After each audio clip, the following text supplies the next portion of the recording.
All right, we're going to our next session now, which are the public comments. And with that, I'll turn it over to Dr. Lee. Good afternoon, good morning. All right, the first person is being giving testimony over the phone. That's Lily Chu. So I'm going to call her now.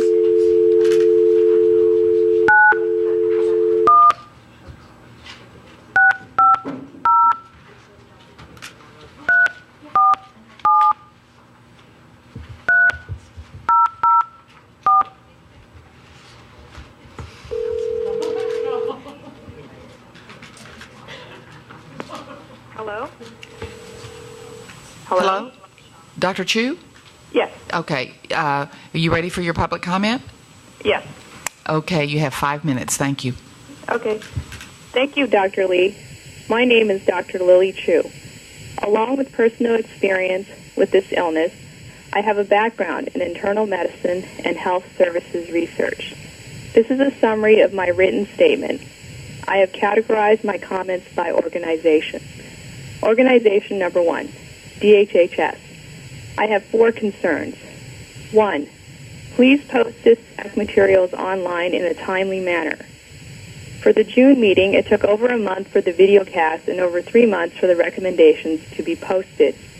Yesterday's meeting encouraged advocacy, but how can the public stay informed when it takes so long to get information? The FDA posted the full transcript of their teleconference within a week. 2, assure that recommendations are conveyed to and responded by the Secretary of DHHS in an expeditious manner.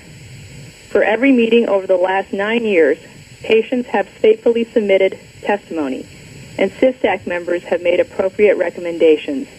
As Mr. Kravchuk noted, many are frustrated with the way CFSAC recommendations have been ignored.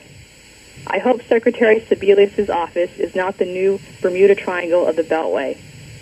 3, inform us about the people making policy decisions that affect our lives. While some CFSAC members are well known, other members are not.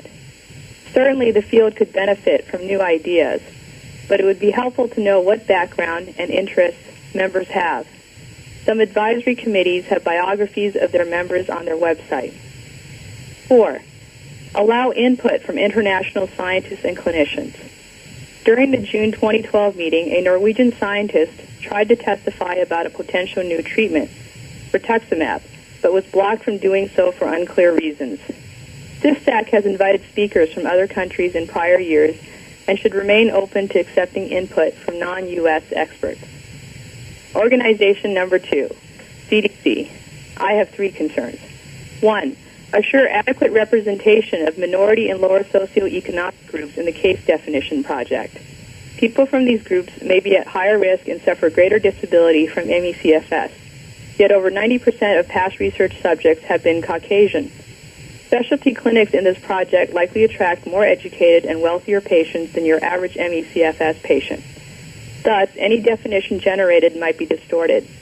One solution would be to specially recruit subjects from these underrepresented groups into the study. 2, this is a question. What will be the purpose of the new definition generated? Will it be used for clinical purposes, research purposes, or both? 3, I am concerned that advocates and CFSAC's advice are still not being taken to heart. Medicine heads down the wrong path when patient perspectives are continually ignored. Actions matter more than words. As Dr. Schweitzer stated about unlearning yesterday, dissemination of inaccurate or ambiguous information can cause more harm than no information. Organization number 3, NIH. As Dr. Dimitrikov expressed, an urgent concern is the small number of clinicians and scientists dedicated to this illness. 25 years of poor funding, doubt, and derision have decimated this field. Except for a handful of universities, trainees are rarely exposed to ME/CFS research and patients. There are no professors to inspire or guide these trainees. On the other end, researchers have mentioned that they have left the field or nearly did so because of poor funding situation. There are no earmarked funds. Researchers are also concerned that grant review panels do not have the required expertise to evaluate their applications fairly.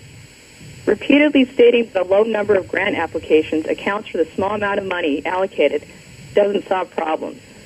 NIH needs to fix this broken 1 pipeline minute. and prime the pump. Dr. Kenneth Friedman gave a presentation to CFSAC in 2008 outlining NIH programs that could be used to recruit trainees for MECFS research. The talents of mid-career or senior researchers in other fields should also be tapped. We don't have time to start from scratch. This group may need funding and protected time to switch their area of concentration and to mentor junior investigators. Dr. Mayer, it would be helpful if you could list specific non-R01 opportunities on the Trans NIH Working Group website. Dr. Friedman's presentation should also be revisited, and IACFSME could be consulted for ideas. As I am out of time, Dr. Queter and Dr. Michelli, please read my written comments for FDA concerning problems with past outcome measures and possible solutions. I thank you for your attention. Thank you very much.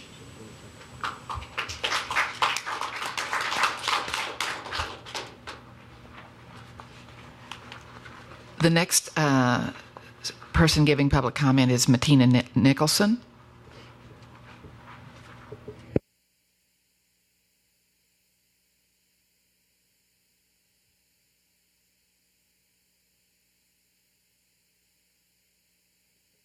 Okay.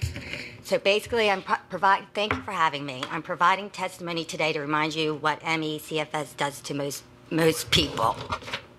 Okay, good. We have a loss of a normal life. Kids are struggling to finish school, graduate colleges at all levels, and adults are losing their career aspirations, and all the schooling and their hard work and their dreams are washed away. Please note that I do not have chronic fatigue. I have incapacitating fatigue. PEM, neurological issues, vast array of cognitive impairments, blackout, cataplexy, sleep paralysis. Let's just say most of all the symptoms listed in all the various case definitions. The only good thing about ME/CFS is we don't all have to look sick. I have dealt with many health issues most of my life. I have invisible issues. One you may notice is my voice. I have a speech impediment due to a hearing impairment, both ears. I have had 2 major surgeries, one to remove a benign tumor and the other to do the mastectomy. I even code blued on one of the surgeries. The only way you would tell that I was sick is that I had to shave half of my head both times, and my whole head was bandaged for 3 weeks. And during all this, during high school, I missed a lot of school during my chronic ear infections. I had pain on a scale from 9 to 10, but I didn't give up. I even graduated early from high school and started college. So I know how to deal with this situation. However, ME and CFS is a totally different story. You can fight it with a positive attitude to live with it, but you can't push yourself to overcome it. If you do, you make yourself more sick, PEM, and that results in a plethora of other symptoms that are infused. I think I should win an Academy Award for looking healthy when I'm not. This is how I feel every day. But I put a smile face and keep on going. So I will spend the next 3 weeks in bed after this because this was such a huge effort for me to come. I have dry mouth because of the stupid medicine I have to take to stay awake to be here. Otherwise, I'm in bed sleeping. I sleep my life away or stare in space. Fun, fun, fun. That wasn't my goal of life. So many of you have no clue of what we have to endure, and it's not your fault. You don't live with us day in and day out. The ME and CF experts do. They understand, but it's hard. We need a simulator so you can just spend not even 10 minutes of what our day's like, and I promise you, things would change immediately. It is not fun. I don't understand what you want from us. I heard you say you want us to advocate. That's easy for you to say because you're well. I can't. Any thinking or physical exertion exhausts me. I will lose my speech, my thought in probably 10 minutes because I'm talking. We don't have the ability to effectively speak up and lobby to provide the consensus and drive and the force required for immediate action. I know so that's that. So anyway, so yesterday the question was raised to the voting members of CFSAC. How do you feel in regards to the recommendations being ignored or not implemented? Well, if you asked me, I would say we need to stop. When a business organization comes to this situation, they usually look outside for a consultant to look inside because we're too close to it. Therefore, if I was hired as a consultant, I would say we need to look at this long, tangled tale of the history of the disease. Why aren't more doctors interested in treating it to this day after 25 years? Why is the public awareness so low? Why are patients diagnosed with such a horrific experience, et cetera? Review and analyze CFSAC's charter, including the role of NIH, CDC, as well as the initiatives, recommendations implemented from the inception. Therefore, I only have 5 minutes, so I have to cut to the chase. We need to confirm a case definition immediately. If it is the Canadian definition, adapt it, and then therefore 1 minute. afterwards we can come up with the appropriate thing. We need to get the stigma out of chronic fatigue syndrome. We're the only disease with a fatigue as a symptom, as its name. You don't call cancer, anemia, or mono. Attain additional NIH funding. We need a new guideline. What's working is not working. Why is it not working? Let's go and look and see how we can fix it. We need to collaborate and help each other. And then furthermore, it's vital for the CDC to step up to the plate. I liked what I heard today, but we need a marketing strategy. We have a scientific strategy, but we need a marketing strategy.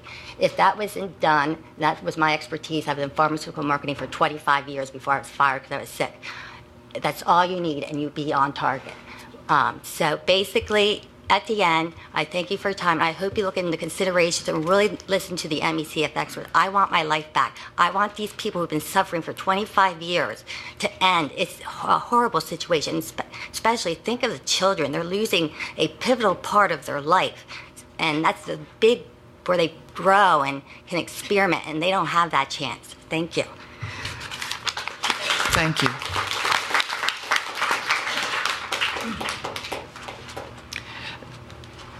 The next person speaking is Billy Moore via telephone.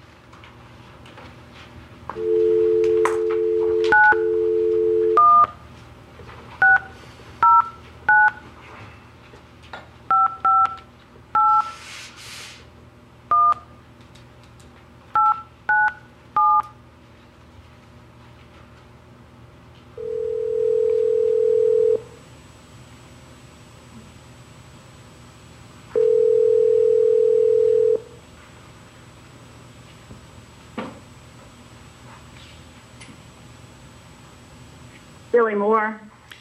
Yes, Ms. Moore, it's Nancy Lee at CFSAC. Are you ready to give your testimony? I am. Thank you. You have 5 minutes. Thank you. Were you ever so sick that you considered committing suicide? If not, then you have no idea how sick some of those with ME/CFS are. There are no figures on suicide from this disease.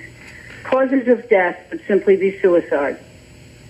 But this disease kills people, as well as killing their lives. I am Billy Moore, and in this statement I am speaking for a man who wishes to remain anonymous, for my son and for myself. The following are this man's comments to you. I would like to share with you something that we ME/CFS patients all think about and know, but do not discuss, because we are afraid that revealing the full horror of our disease will leave us vulnerable to ignorant attacks. I have come to understand the meaning of suicide. I am loath to admit it, lest you dismiss me as simply depressed, rather than as tortured and utterly, hellishly hemmed in. But I share myself hoping that if you can see how horrific, how hopeless and forlorn our lives are, you will take action to rectify the monstrous situation that you and your peers have helped to create. I have always seen suicide as an act of escape. But now, having lived this disease, I have realized that suicide can also be an act of courage and a manifestation of love for life untrammeled, a manifestation so deep that death is preferred to living without any of life's pleasures. In this respect, suicide is not an escape, but an act of creation and self-definition for someone who has lost all control and all manner of expression. If I have arrived at this understanding, it is not because I do not enjoy life, but because I love life too much to bear living without the things that make life worthwhile. In my life now, I taste only rarely and fleetingly the small pleasures that once made my life so rich. Music was once the great small pleasure of my life, but listening to music now is too physically painful for it to light up my days as it once did. Reading was another great small pleasure of my life, but reading is now punishment. When a layer of horrible pain, suffering, and debility permeates every moment of your life, you find that you cannot appreciate even the simplest moments that you once treasured. But MECFS also steals life's greatest pleasures, laying waste to our dreams. Like you, I hope to one day raise a family, develop great friendships, and build a career. Heartbreakingly, those dreams have vanished. Although we are fortunate to have found one another, my wife and I cannot even begin to consider having a child. Perhaps I could adapt to life so diminished. What I cannot bear is experiencing such horrible, unending pain and suffering every minute of every day, knowing that there is no hope of recovery, only the promise of premature death. Until our government begins to take this disease really seriously, I will live every relentless, soul-crushing day knowing that my life will never improve. I will be the living dead until I am dead. And because I am so sick, because we are all so sick, we cannot even advocate for our own futures. It is in this respect that suicide becomes a positive, life-affirming option. When your dreams are foreclosed, when your ability to appreciate life's small moments is nearly eliminated, when all you know is pain, and you have no hope of recovery and no way of bettering your life, suicide becomes a conscious choice for a better future, even if that future is the deep black unknown. 1 minute. That is the end of this man's statement. Here's my son saying much the same. My son was severely disabled with MECFS for 20 years. He had been to multiple doctors, tried multiple remedies, none of which helped much. His words are as follows. Please hang on a second. I have to re-find it. The screen went black. I'm sorry. Hang on just a second. Since very early on in my illness, when it truly sank in that I was incurable, I knew that I felt so bad that without the realistic hope that I would get better, I could not live indefinitely in this state. That was over 19 years ago, and I haven't experienced a day yet which I would be willing to spend decades living life, knowing the next day would be the same forever. That's how unpleasant it's been. I have needed to have realistic hope. The suffering I serve demands this as non-negotiable. I've done extensive research recently, and hope seems to be gone for good for me. My son committed suicide in June 2011 at age 46. He had lost his entire young adult life from the time he was 26 and finally life itself to this disease. There were no approved accessible drugs to help him, and none were forthcoming. CFSAC members and ex officios work to stop the negligent, biased government response to MECFS. If you don't, no one in government will, and the suffering and dying will continue endlessly. Thank you. Thank you.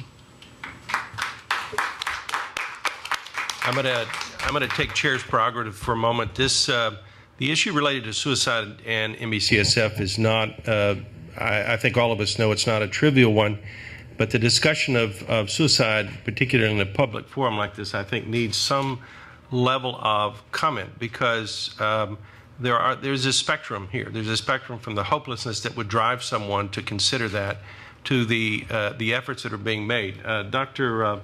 Fillinger, you want to make a comment?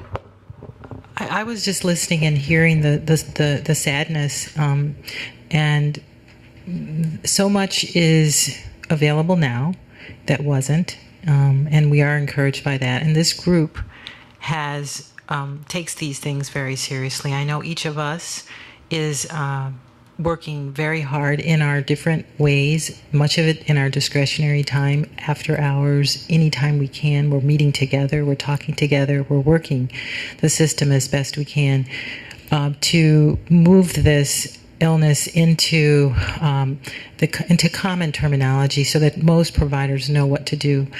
And many, many, many more are every day learning and every day embracing and every day trying the new therapies. So I personally have seen that, and many of us have. But I can imagine that an isolated person or a person who doesn't have access, doesn't know where to go, doesn't know who to go to, maybe feel very desperate. So I would encourage those we do know that there are providers out there, and through our networks, I think we can refer one another to those who do know, especially when we recognize this kind of despair and this kind of thinking. But I would just say that there is hope, and I know that from the practitioners that I talk to, and the way that they're learning, and the way that they're absorbing, and the way they want to do what's right and what's best. They just don't often know what that is. So I would just say, hold on. Today is today, and tomorrow is going to be completely. Tomorrow is a different day. And these comments are really not aimed at the people in the room, because the people in the room are giving dialogue and so on. These comments are aimed at someone who might be listening to us either by audio or on the video feed, that if there is someone out there who happens to feel that way, that they would just listen for a little bit longer, particularly the advocacy representatives that will be here after lunch to present, to show that this is not a hopeless situation. All of these concerns that are expressed are genuine concerns. They're legitimate concerns. There are real problems. But it does not, nor have I heard anyone here in the last 2 days present anything that I would view as being hopelessness. If they were hopeless, they wouldn't be here. So I think all of us believe that there are answers that can be had. There are complexities associated with it. If anyone is listening to this and they have a sense of hopelessness, we encourage them to reach out and pay particular attention after lunch, because there'll be some very specific individuals who will speak about resources that are available regionally. I'm sorry to take this out. We will add to the end so that the advocates will get their full time for public comment, but we simply wanted to make sure that this was said in a way that would hopefully be taken positively by those who are listening. Ready to move on? Can I say one comment? Let's. I think we need to. We need to do the public comment. We'll save this for later. Okay. Okay. Go ahead. About, I think it would be useful to hear it. I'm sure it won't be long. Okay. Yeah, I just wanted to say that I know the caller who called in. She's a fellow advocate, and it was her son, and I knew him, and I just want to thank you for your comments, but we have to find a way to reach people who are even seemingly tapped in to the advocacy resources as Billy's and her son were. So it transcends that. So we got to dig deeper, and we got to come up with not just words, and I'm not saying that that's all it is, but we have to dig deeper, because Billy is a very involved advocate. Just to be clear, this is absolutely not aimed at the previous presenter. I think her perspective is very clear from the testimony. The comments, both mine and Dr. Fillinger's, are aimed at those who might be listening, who have a sense of hopelessness because they don't have the information that the others have. That's the purpose of interrupting this right now, to make this comment and ask people to stay tuned, if you will, to see what some of the other options are available this afternoon. It is in no wise negative toward the previous presenter. No, I didn't take it that way. We understand. I took it only as very fully. sensitive remarks. We understand her perspective fully. Yeah. Thank you. The next presenter is Robert Miller.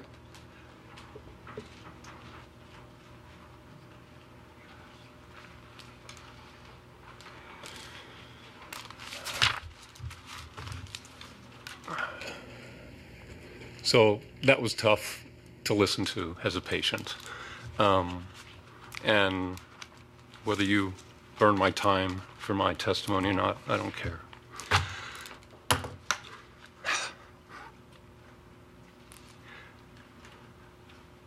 to have to listen to somebody that is in that mindset of being so hopeless that nothing is being done for this illness, and to hear the response, and I'm sorry, I don't know your name. You painted a pretty picture, but the reality is, for most patients, that picture is crap. I'm an expert patient. I've been doing this for over 20 years. I know how to move through this system.